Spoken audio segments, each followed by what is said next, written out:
nemithi le yokuhudisa abantu ngoba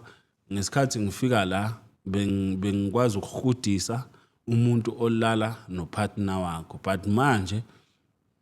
sengikwazi ukubahudisa bonke kahle sengishaya yonke into ekhona sengifuna banye bonke manje bahude bonke yeah so sihlangane nezingwevu sihlanganise ukuthi hayi shintsha la mixa la faka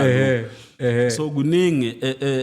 engibuye nako for ukuthi ngisize abantu manje imake umuntu osekhaya futhi nento ekhona ithi lokuhuda loluhudo liqala nini liqala misiqalile inkonzo noma loluhudo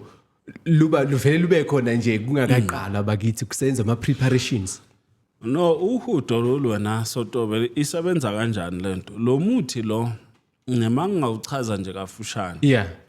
lo muthi lo ake ngithi wena ufuna ucupha ingoduso yakho uthi nakhona ozoyibandakanya ucansini ahude so lo muthi uyawenza ufake eglasini uphuze bese omunye ugeze ngawe la umphambili ma umuntu wesifazana ma umuntu wesilisa